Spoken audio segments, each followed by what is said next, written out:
Hello there, gang, and welcome to another episode of Displaying-Model-Behaviour, the Earth's mightiest video podcast. So sit back, relax, and let's talk about the nerdy news that you need to know about. It's the only news that matters. It's good news. Coming in hot with the first story, SH Figure Arts have revealed, finally, the No Way Home Spider-Man ending suit. I'm calling it the ending suit because that's the suit that he wears at the end. It makes sense. Fight me on that logic. And yes, this is the first company out of the gates, finally, after about a year and a half, to give us this shiny, classic-looking Spider-Man suit. And granted, these are just a couple of quick promo pictures, but golly, it looks pretty. So, Marvel Legends, come on, you really missed the boat on that one. Every other company has got their figures out first, and now finally SH Figure Arts are like, oh, finally, are you looking for this? Yes, we have been for a long time. I gotta say that the No Way Home Tomy Maguire, I didn't really like the look of that very much. This though, this does look a little bit nicer. This is the Spider-Man costume that I always wanted in the MCU. I so hope that Sony can move forward with some really good Andrew Garfield new Spider-Man movies, because finally we've got the setup that I always wanted. Again, it's all about me and what I want, okay? That's what's important. You know, he's not Iron Man Jr. anymore. Not everyone knows who he is. He's not working for the Avengers. He's just down on his luck, Peter Parker, Spider-Man. God, back to basics. That's what we want, and that's what this suit is. I'm so excited to see what it will look like in hand. Hopefully we won't have to wait too long. There are no further details at the moment, but man, just looking at this picture, it looks pretty. Over with Hasbro and their Transformers, they've got a few different reveals from a few different lines. First of all, we've got Grimlock from the Bayverse, but there's something kind of cool and also terrible about it, I think. You can see him in his actual dinosaur T-Rex mode here, and look, it's a giant robot dinosaur. I mean, that in itself is cool, just intrinsically by the nature of what it is. A giant robot dinosaur's wicked, but also it's from the Michael Bay Transformers, so you have the stink of those movies being awful, and the designs being, look at it. I mean, it's just if I got a piece of tinfoil, of kitchen foil, and just scrunched it up and went, look, it's Grimlock, you would say, what are you doing? Leave me alone. Who are you? And also, why are you waving that piece of tinfoil at me, calling it Grimlock? That doesn't look anything like Grimlock. It looks like an untidy cutlery drawer. That's what all of the Transformers look like. It doesn't even have any color in him. He's just silver. It's just annoying. And it's even more annoying when you look at the pictures, there are some cool design elements there. Like, I like the two halves of the T-Rex head making sort of shoulder pads. That's a cool design feature. It's just everything else that's garbage. So, you know, if you want it, you can get it. I mean, that there are cool things, but on the whole, it just stinks of a big steaming pile of Michael Bay Transformers, if I'm being honest. And you know me, model behavior, we're honest to a fault here. Going over to a much better Transformers movie, we have some representation of the 1986 classic, but it might be a little heartbreaking representation. We're getting a 2-pack of Ironhide and Prowl in their death throes, basically. So when we have that incredible scene, instruments of destruction, tools of foul play, where the Decepticons just massacre the Autobots on the ship. And a lot of people are saying, like, even to this day, they're like, Ironhide went out like a you know what. Ironhide should not have fallen to a couple of laser blasts, but there you go, he did, and you got the cool smoke coming out of his mouth as well. It was such heroic nonsense. Getting goosebumps thinking of that scene. I'm going to go watch the entire movie now. Dig it so much. So the 2-pack of these two guys, yeah, this is kind of fun. I dig it. Decepticons! Die, Autobots! Then also we got a troop builder pack. I'm kind of giddy just from thinking about that. So we got the Decepticon Seeker. You can see I'm reading it from the page here. A Quintesson Trooper. A G2 Universe Cybertronian Trooper. I feel like I'm doing an eye test here. And an Animated Universe Auto Trooper. So you're getting a whole batch of different characters from different things. That's a real smorgasbord, like a taster selection of different universes. But there you go. That's what they're doing. You can buy all 4 of them together, and hey, look, the artwork on the box is kind of pretty, and it's carrying this label of Buzzworthy and Bumblebee. Is this a new animated series that I don't know about? Why didn't anyone tell me about this thing? I can't make videos if I don't know all the facts. Could you imagine me doing that? Not to be outdone by themselves, they have also revealed their Transformers Takara Tomy Masterpiece MPG06 Cayenne figure. Now, this is part of a train combiner set, and look at him. He looks pretty cool. Sorry, I was trying to stifle a cough there. We keep it real, we keep it raw on this channel. There's a lot to like here, especially if you are a big locomotive train type person, because in both forms, in train and robot mode, he looks pretty cool. Plus, he's part of the overall Gestalt combiner. Is it Gestalt or Gestalt? Tell me in the comments. Is it a hard G or a soft G, like GIF or GIF? Regardless of how you say it, when you've got them all combined like this, they look pretty cool. Sticking with Hasbro, but this time going over to G.I. Joe, we've got a couple of figures that I spoke about yesterday with some better looks, and that is the Desert, Snake Eyes, and Tunnel Rat. And there is another one as well. They just can't stop making G.I. Joes. They're nuts for these guys, and who can blame them when the figures do look pretty. I mean, look at Snake Eyes just wearing all his best camo gear. Well, camo for the desert, which is just beige, I suppose, but he looks so pretty. I really dig it. And then Tunnel Rat. At first, I wasn't very impressed with Tunnel Rat. I was like, hey, he's just a generic army-looking dude. But then you've got all the night vision goggles and the accessories and the accoutrements. It's like the Action Force guys, Bobby over there, pushing G.I. Joe to make better, more authentic-looking military gear. And it seems like they're going, okay, we'll do that, because yeah, Tunnel Rat looks really cool. Snake Eyes looks great as well. I'm impressed with these two, but as I was saying before, it's not just these two. They got a splishy splashy friend that we're going to look at. Well, he's not actually a splishy splashy friend. He's quite the opposite. He's from Cobra. It's the Cobra Eel. That was a pretty good Cobra voice right there. So yeah, we've got what's the name of the G.I. Joe scuba guy? Scuba Steve. I don't know. Scuba Steve needs his nefarious, alter ego. That's not the word. Counterpart. Whatever. There needs to be an evil scuba person. Imagine if that's your calling in life. What do you want to be in Career's Day, Jimmy? I want to be an evil scuba person. Don't you just want to be a scuba person? No. I want to be evil. Well, then again, that's the whole thing about good guys and bad guys. Bad guys don't see themselves as bad guys. Except actually Cobra kind of do, don't they? That's why they're so fun. They want to take over the world, not for some altruistic reason or anything. It's just, no, we want to take over the world. That's why G.I. Joe is great. No divisive politics. It's just good guys versus bad guys. And sometimes that's all you really need. Now, this is something completely crazy, but I utterly love it already. Bandai are making a Disney mech combiner, Power Rangers Voltron style. And where the hell did this come from? Well, it came from Bandai and the crazy folks over there. Going to be released around about December of this year, costing about $300, give or take, depending on what the final price is going to be. But it's a Disney Megazord. I absolutely freaking love the look of this. It's going to be big, huge, and they even have like the little Disney characters inside, like they're piloting their mechs, their Mickey Mouse Zord, and they all combine. It's just ridiculous. But also, I'm a huge big Disney kid and a huge big Power Rangers kid as well. And you talk about these things where it's like, well, I didn't think I needed this, but now clearly I do, and that's pretty much what I would file this under. Am I going to spend $300 on a Disney combiner Megazord? Probably not.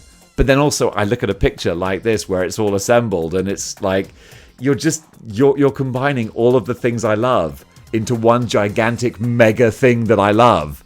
This is crazy, it's ridiculous, and I got so much time for it. I really hope I can see this in person somewhere once it's revealed, once it's out on store shelves in Japan, because I might just want to go up at it. This just looks wicked. I dig it so much. Did you know that there's a licensing expo on at the moment? Well, Mondo did, and they are bringing out the big guns. First of all, with their 1/6 scale prototype of Skeletor and his purple Battle Cat or Battle Panther, and oh gosh, it makes me want to weep how beautiful these things look. I mean, look at that Battle Panther. He just having this next to your He-Man with the Battle Cat. Oh my goodness! If it weren't for money and space, actually screw it, just money. Because if I had the money, you know what? I would make the space somehow. If I had to toss my couch out the window just to have the room for these, I would make it. Because, oh, holy cheese and crackers. As a set together, this just looks absolutely incredible. More details to come, but at the moment, just look at the pretty pictures. Ain't they pretty? But Skeletor needs a henchman, and oh my goodness, who looks more hench than this Beast Man? I love this line because they are going for the classic 80s cartoony look, but they have zhuzhed them up and grittied them up and real-worlded them up enough to make them look oh so badass. And this Beast Man, he looks oh so badass.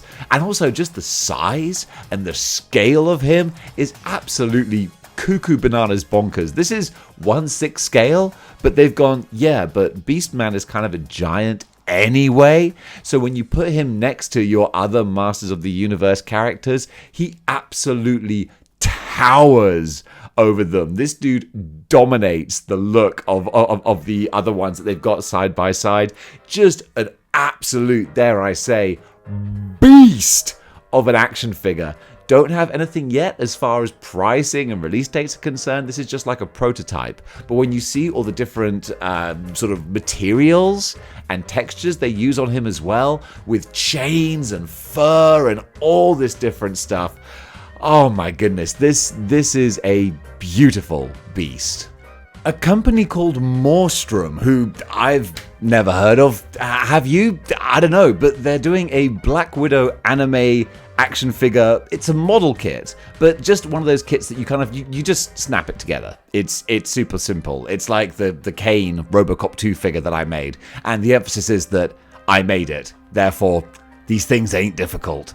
So this looks like a cool anime version of Black Widow from the MCU, and I kind of dig it. Hasbro are giving us the super articulated Black Widow. I use the bunny ears because it's just an ab crunch. It's not like a groundbreaking thing, but she does look really nice, and I probably will put in a pre-order for her. But if you wanted to go for more of an anime kind of flair with your Black Widow, then hey, there you go. You even get the blonde version as well, so you can have Yelena on top of that. I do love mixing up and matching different lines in my overall displays, but going this super anime stylized, that might be a little bit too much. But the different poses and contortions and styles that you can get this figure in, it does look really, really fun. I would love to see more anime versions, but it's funny, there's like anime style that I like, and then there's super anime where the faces look kind of deformed that I'm not so into.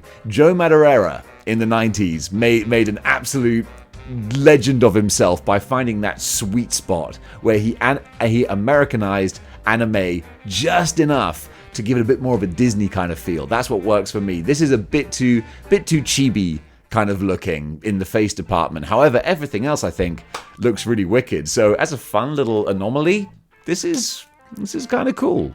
Sticking with their 1/6 scale figures, they've also shown their animated, casual looking Wolverine, and again, he's just straight popping off of the cartoon screen, or the cartoon on your TV screen, you know what I'm saying, and just coming to life here. I can literally hear him going, "Hurr." Or, well, actually, no, he never growled like that. He sounded way cooler. There you go, just discovered I can't do a Wolverine growl, but Mondo can do great Wolverine action figures, which also means that they've done something that's not comic book accurate, but cartoon accurate, but also really kind of annoying to me. Can you guess what it is? Because maybe you have the same gripes as well. Why does he have the covers on his bare hands? Those covers are only on his gloves. The claws come straight out of his hands. 30 years after the fact. Still annoys me. I think because this was my first exposure to Wolverine, and even as a kid watching the 90s cartoon, I was like, hang on, what's going on there? Is he a robot? I can understand him having claws implanted, but what are the doohickeys on his hands for? That's just not logical. Doesn't make any sense to me. But hey, it was a stylistic choice they had with the cartoon, and there you go. Now they've got it on the action figure too, which I'll give them credit, is accurate. And oh my goodness, this is so much fun. A ridiculous vinyl, not cartoon, well, kind of cartoonified, but just ridiculous-ified Juggernaut figure. Look at this guy. How bonkers is this? I love it. It's so silly. Absolutely ridiculous, but also great. It looks like some chibi kind of version of Juggernaut, or from some ridiculous kind of imaginary kids cartoon of the X-Men. I really, really like this. Not your classic sort of articulatable type action figure, but just something so fun. No idea of how much he's going to cost or when he's going to come out. I imagine he's going to be expensive, because he's standing next to a 1/6 scale Jubilee there, and he's towering over her. So he's towering over her. Yeah, those are words that make sense.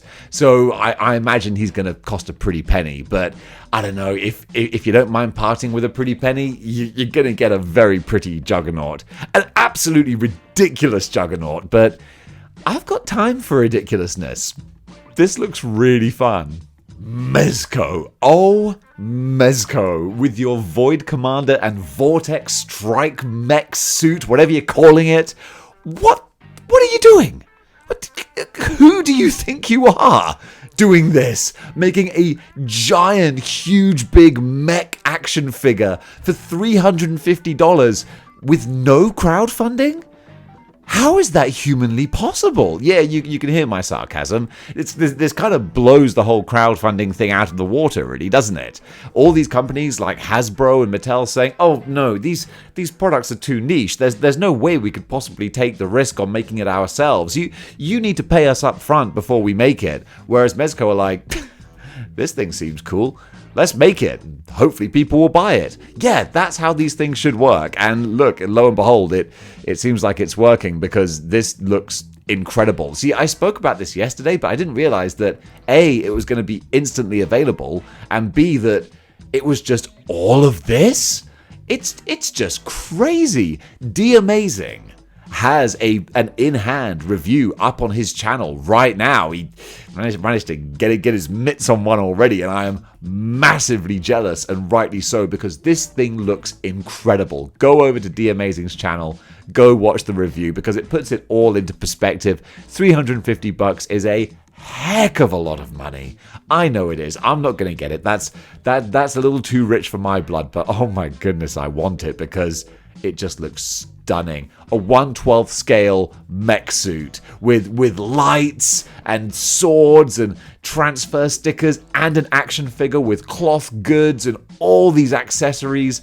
I'm just blown away. Like I really want it. Like looking at this, I just I want it so much, but I can't justify it, because also like Cosmic Legions, this is going to fit in perfectly with Cosmic Legions as well. So guys, you know me, I don't want to convince you to part with your money, but I'm just saying there are worse things in the world to spend $350 on. You know what I'm saying? This looks absolutely incredible. I'm blown away by it, and again, not a hide nor hair of crowdfunding either.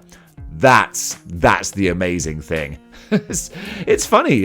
Who would have thought you could actually do that? But lo and behold, in 2023, the year of our Lord, Mezco have done it.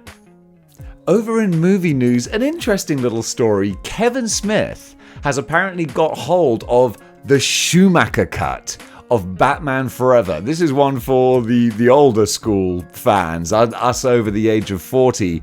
Batman Forever, that was the pinnacle of superhero movies in the mid-90s, but it wasn't the premiere version that we got in cinemas. No, we got the cut down one. There was always talk. Before the Snyder Cut, there was the Schumacher Cut, an extra 40 minutes that transforms the entire Batman Forever movie into a dark, brooding, psychological story.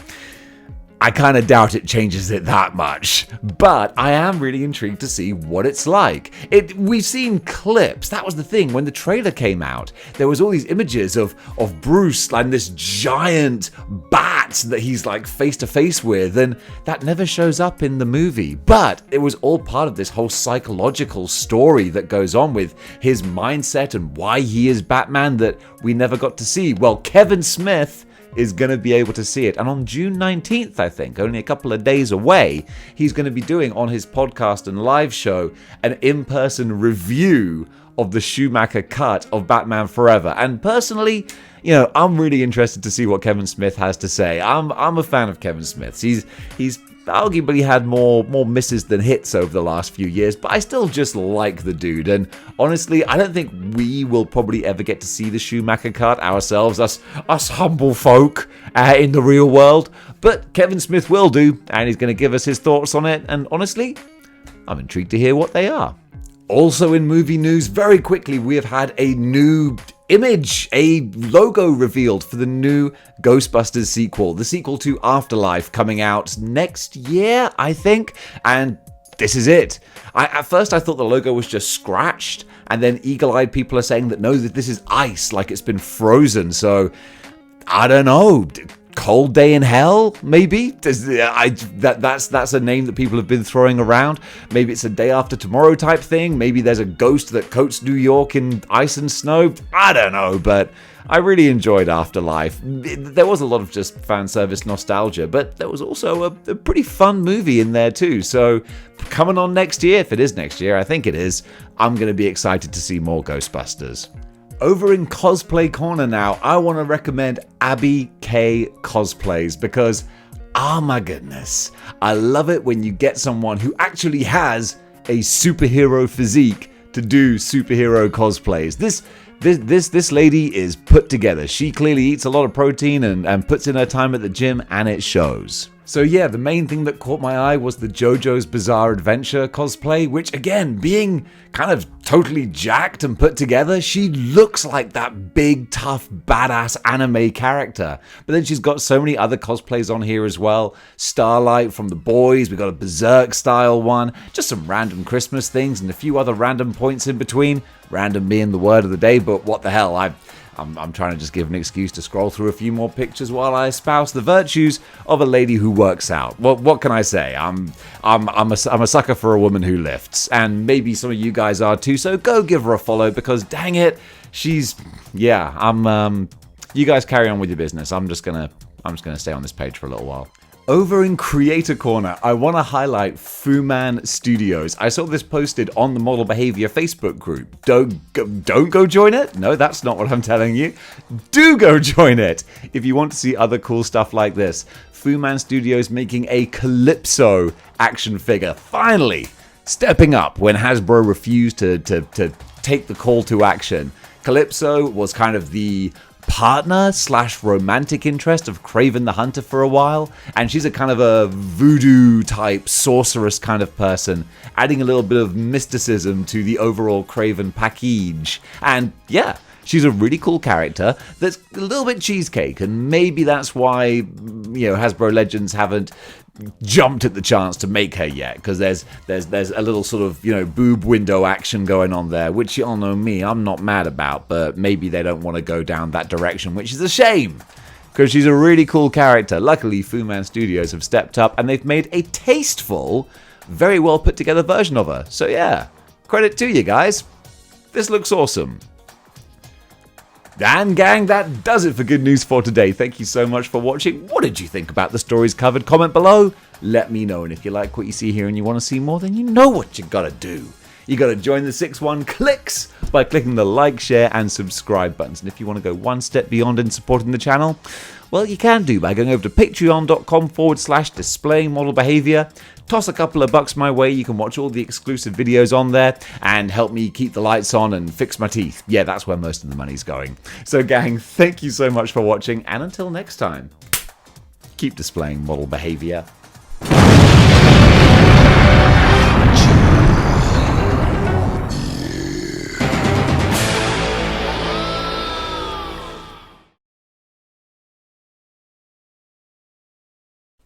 Hello, punch myself in the chin.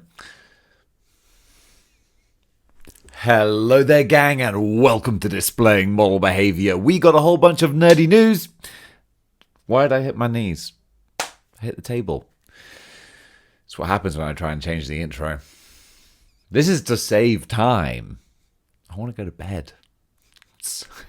I'm so tired. But we got to talk about toys. All because of one little company who won't let me stop. Actually, that's not true. It's all the companies. They never stop making toys.